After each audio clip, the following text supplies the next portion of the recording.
بسم اللہ الرحمن الرحیم۔ السلام علیکم ورحمۃ اللہ۔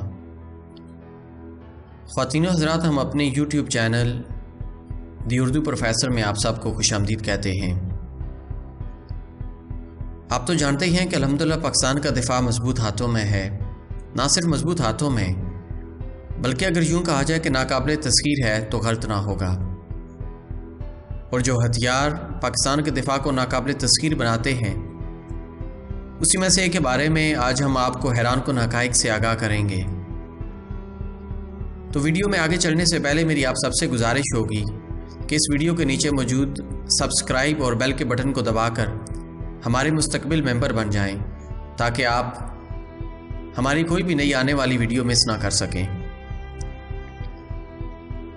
تو آج کی ہماری ویڈیو کا ٹاپک ہے ابابیل میزائل کا پس منظر اور نام رکھنے کی وجہ۔ اسلامی تاریخ پڑھ کر دیکھیں تو آپ کو پتہ چلے گا کہ ہندوستان پر ہندوؤں کی موجودہ حکومت سے پہلے مسلمانوں نے 1000 سال ان پر حکومت کی تھی۔ محمد بن قاسم سے لے کر مغل بادشاہوں تک مسلمانوں نے 1000 سال تک ہندوؤں پر حکومت کی ہے۔ ان مسلمان بادشاہوں میں بابر بھی تھا، غزنوی بھی تھا، ابدالی بھی تھا تو ٹیپو سلطان بھی تھا۔ اور آپ کو یہ جان کر انتہائی خوشی ہوگی کہ پاک فوج کے میزائلوں کے نام بھی انہی عظیم بادشاہوں سپہ سالاروں کے نام پر ہیں۔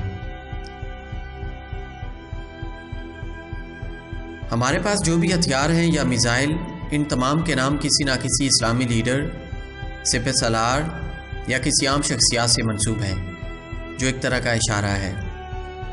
خاص طور پر ہندو مشرک ہمارے میزائل کے نام سن کر ہی اپنے اوپر 1000 سال سے حکومت کرنے والے مسلمان بادشاہوں کو یاد کر کے ڈر جاتے ہوں گے۔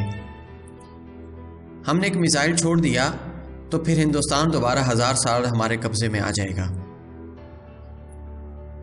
ابابیل ایک پرندے کا نام ہے۔ قرآن پاک میں سورہ فیل میں اس کا ذکر ہے۔ واقعہ کچھ یوں تھا کہ جن دنوں کعبۃ اللہ کی نگرانی ہمارے پیارے نبی محمد مصطفیٰ صلی اللہ علیہ وسلم کے دادا یعنی حضرت عبد المطلب کے پاس تھی، اس زمانے میں یمن میں ایک عیسائی بادشاہ ابرہ رہتا تھا، جس کو پتہ چلا کہ مسلمان پوری دنیا سے خانہ کعبہ کا طواف کرنے آتے ہیں اور اس طواف کعبہ کی وجہ سے مکہ تجارت کا گڑھ بن جاتا ہے۔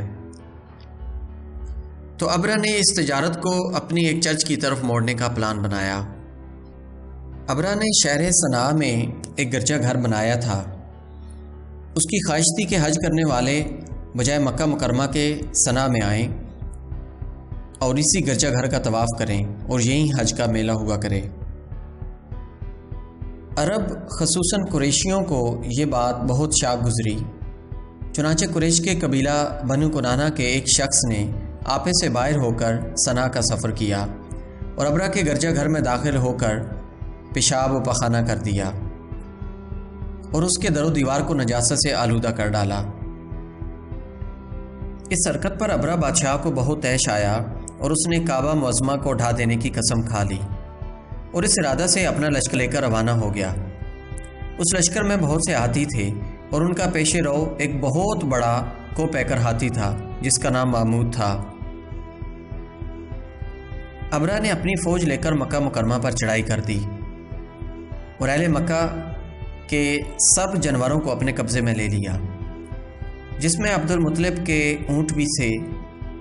یہی عبد المطلب جو ہمارے حضور خاتم النبیین صلی اللہ علیہ وسلم کے دادا ہیں، خانہ کعبہ کے متولی اور اہل مکہ کے سردار تھے۔ یہ بہت ہی روبدار اور نہایت ہی جسیم باشقوہ آدمی تھے۔ یہ ابرہ کے پاس آئے۔ ابرہ نے ان کی بہت تعظیم کی اور آنے کا مقصد پوچھا تو آپ نے فرمایا کہ تم میرے اونٹوں کو واپس مجھے دے دو۔ یہ سن کر ابرہ نے کہا کہ مجھے بڑا تعجب ہو رہا ہے کہ میں تو تمہارے کعبہ کو ڈھانے کے لیے فوج لے کر آیا ہوں، جو تمہارا اور تمہارے باپ دادا کا ایک بہت مقدس اور محترم مقام ہے۔ آپ نے اس کے بارے میں مجھ سے کچھ بھی نہیں کہا، صرف اپنے اونٹوں کا مطالبہ کر رہے ہیں۔ حضرت مطلب نے فرمایا کہ میں اپنے اونٹوں ہی کا مالک ہوں، اس لیے اونٹوں کے لیے کہہ رہا ہوں، اور کعبہ کا جو مالک ہے وہ خود اس کی حفاظت فرمائے گا، مجھے اس کی کوئی فکر نہیں۔ ابرہ نے آپ کے اونٹوں کو واپس کر دیا۔ پھر آپ نے قریش سے فرمایا کہ تم لوگ پہاڑوں کی گھاٹیوں اور چوٹیوں پر پناہ گزین ہو جاؤ۔ چنانچہ قریش نے آپ کے مشورہ پر عمل کیا۔ اس کے بعد حضرت عبد المطلب نے کعبہ کا دروازہ پکڑ کر بارگاہ الہی میں کعبہ کی حفاظت کے لیے خوب رو رو کر دعا مانگی، اور دعا سے فارغ ہو کر آپ بھی اپنی قوم کے ساتھ پہاڑ کی چوٹی پر چڑھ گئے۔ ابرہ نے صبح ہوتے ہی اپنے لشکروں کو لے کر خانہ کعبہ پر دھاوا بول دینے کا حکم دے دیا اور ہاتھیوں کو چلنے کے لیے اٹھایا، لیکن ہاتھیوں کا پیش رو محمود جو سب سے بڑا ہاتھی تھا وہ کعبہ کی طرف نہ چلا۔ جس طرف اس کو چلاتے وہ چلتا تھا، مگر خانہ کعبہ کی طرف جب اس کو چلاتے تھے تو وہ بیٹھ جاتا تھا۔ اتنے میں اللہ تعالیٰ نے سمندر کی جانب سے پرندوں کا لشکر بھیج دیا، اور ہر پرندے کے پاس 3 کنکریاں تھیں، 2 پنجوں میں اور 1 چونچ میں۔ ابابیلوں کے اس لشکر نے ابرہ کی فوجوں پر اس زور کی سنگباری کی کہ ابرہ کی فوج بدحواس ہو کر بھاگنے لگی، مگر کنکریاں وہ چھوٹی چھوٹی تھیں، لیکن وہ قہر الہی کے پتھر تھے۔ پرندے جب ان کنکریوں کو گراتے تو وہ سنگریزے فیل سوار کو توڑ کر سر سے نکل کر جسم کو چیر کر ہاتھی کے بدن کو چیرتے ہوئے زمین پر گرتے۔ ہر کنکری پر اس شخص کا نام لکھا تھا جو اس کنکری سے ہلاک کیا گیا۔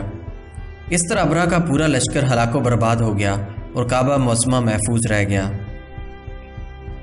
یہ واقعہ جس سال وقوع پذیر ہوا اس سال کو اہل عرب عام الفیل یعنی ہاتھی والا سال کہنے لگے، اور اس واقعہ سے 50 روز کے بعد حضور سید عالم صلی اللہ علیہ وسلم کی ولادت ہوئی۔ اس واقعہ کو اللہ تعالیٰ نے قرآن مجید میں بیان فرماتے ہوئے ایک سورہ نازل فرمائی جس کا نام ہی سورہ فیل ہے۔ الحمدللہ آج ہم نے جو نیا میزائل بنایا ہے اس کا نام اسی قرآن میں ذکر کیے گئے پرندے ابابیل پر رکھا گیا ہے۔ آپ سوچ رہے ہوں گے کہ ابابیل ہی نام کیوں رکھا؟ ابابیل ایک ایسا پرندہ تھا جو ایک وقت میں 3 پتھر برساتا گیا، اور ہمارا ابابیل میزائل بھی ایک ایسا جدید ترین میزائل ہے جو ایک وقت میں 8 سے 12 اہداف پر نشانہ مار سکتا ہے۔ یعنی ہم ایک ابابیل میزائل چھوڑیں، اس میں موجود مختلف وار ہیڈ میں سے ایک دہلی پر گرے گا، ایک راجستھان پر، ایک اتر پردیش میں تو ایک گجرات میں۔ الحمدللہ اسی خصوصیت کی وجہ سے اس میزائل کا نام ابابیل پرندے پر رکھا گیا، جس نے ایک ہی وقت میں 3 پتھر پھینک کر 3 بندوں کو ہلاک کیا۔ ابابیل ایک ایسا میزائل ہے جو بھارت تو کیا کئی ترقی یافتہ ممالک کے پاس بھی نہیں۔ دنیا اچھی طرح جانتی ہے ہم میزائل ٹیکنالوجی میں اسرائیل سے بھی آگے ہیں، جرمنی سے بھی آگے، تو آسٹریلیا اور فرانس سے بھی آگے۔ اگر آج ہماری سرحدیں محفوظ ہیں تو ہم ان میزائلوں کی وجہ سے، ورنہ ایٹم بم تو ہمارے دشمنوں کے پاس بھی ہیں، لیکن ہم میزائل ٹیکنالوجی میں اتنا آگے ہیں کہ آپ تصور بھی نہیں کر سکتے۔ اور ایٹم بم کے معاملے میں ہم اتنے جدید ہیں کہ انڈیا ہم پر حملہ کرنے سے پہلے 100 مرتبہ سوچے گا، کیونکہ ہمارے پاس اتنے چھوٹے ایٹم بم بھی ہیں جو کسی عام سے بریف کیس میں ڈال کر بھی پھینکے جا سکتے ہیں۔ اگر انڈین فوج اپنی عددی برتری کی وجہ سے ہم پر اچانک حملہ کر دے گی تو ہم چھوٹے ٹیکٹیکل یعنی بریف کیس والے ایٹم بم استعمال کریں گے، اور ایک ایسا بریف کیس انڈیا کی پوری بٹالین کو جہنم واسر کرنے کے لیے کافی ہوگا۔ اور دوسری بات، یہ چھوٹے ایٹمی ہتھیار اتنا زیادہ نقصان بھی نہیں کرتے، تابکاری زراعت بھی نہیں پھیلتے۔ الحمدللہ پاکستان ناقابل تسخیر بن چکا ہے۔